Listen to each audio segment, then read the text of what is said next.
Кыргыздар каяка кеттик? Ош базары менен Дордойго чыгып көрүлөчү. Министрге кайрылып кетет элем. Дордойго барып көрүңүз, Ош базарга барып көрүңүзчү. Же кааласаңыз сизге жуктуруп коюн ушул орунду. Же нормально укта албайсыз, же нормально жашай албайсыз. Кандай кылыш керек буну? Ар кимиз өзүбүз тилемчи болуп, Индияга жүздөп кетип атабыз, барып алмаштырып келели деп.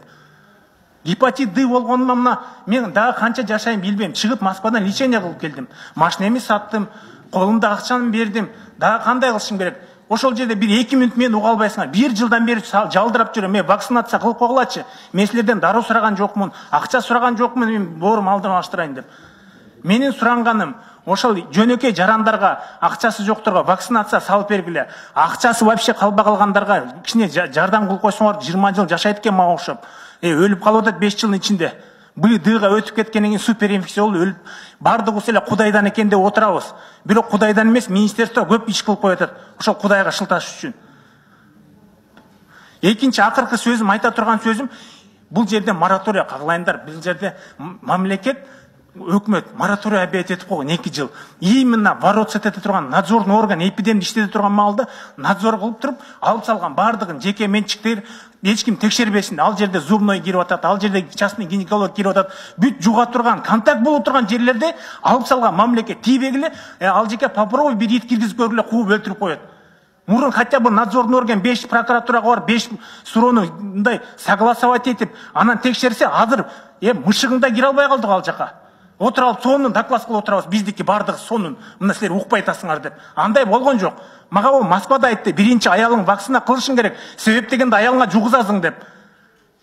5 жылдан мага миллион деген акча туруп калды. Миллион сом жашайсың, миллион сом жок болсо 2 жылдын ичинде өлөсүң деди.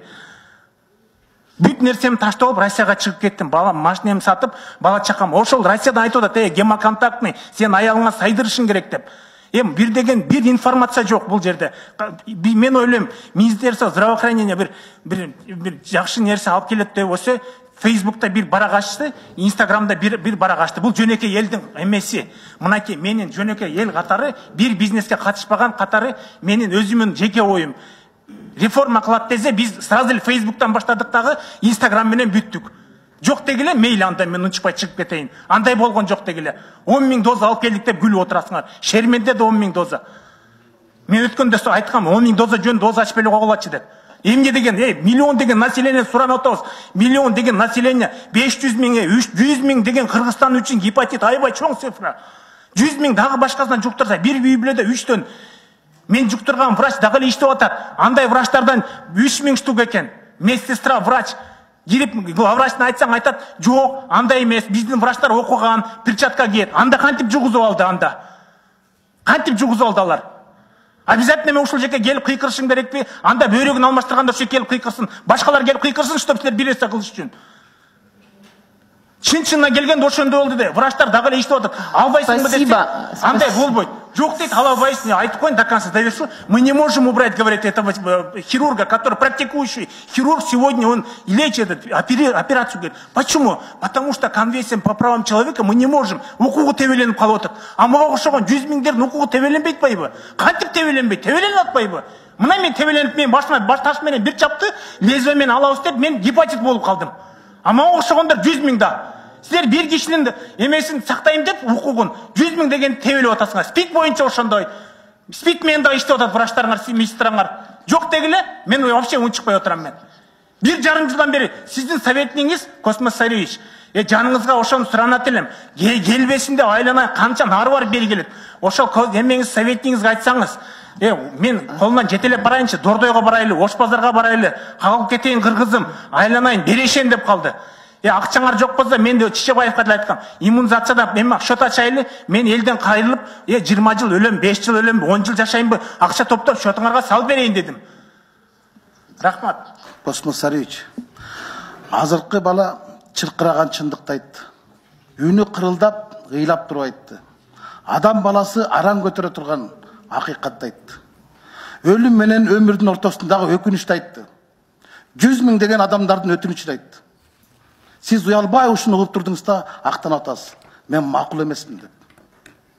Уят, урматтуу министр. Уят. Ушул сөздү укпашыңыз керек болчу. Уккандан кийин мен кызматын таштап кетишим керек дешиңиз керек болчу. аракет кылып атасыз деп.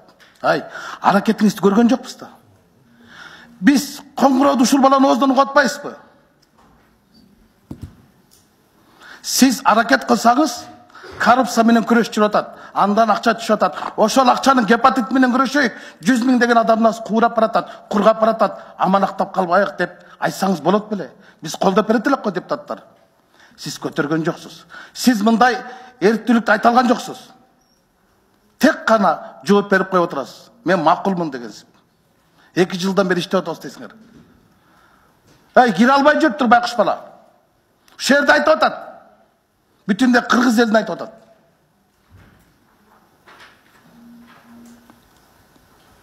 Көчмөндөрдүн оюн өткөргөнчө кеткен акчаны ушундайларга бериш керек болчу. Мына сиз ушул маселеди демилгелеп чыгышыңыз керек болчу. Ушундай жерлерди айтышыңыз керек болчу. Бизге каражат керек. Кыргызстандын калкынын мынча пайызы гепатит болуп калды. Каптап кетти, чумакалардан жаман экен деп. Айткан жоксуз да. Кымбат муналарды алып атасыз. Уят. Мен толугу менен колдойм. Евгений Григорьевич сиз көтөргөн сени. Мен сизге ыраазычылык билдирип, мен рахматын айтам. Мындан кийин мындай маселелерди эгер сиз алып чыга албасаңыз, сиз акырын кетип калсаңыз, алкыш албасаңыз албай каласыз, бирок каргыш албаңыз. Рахмат.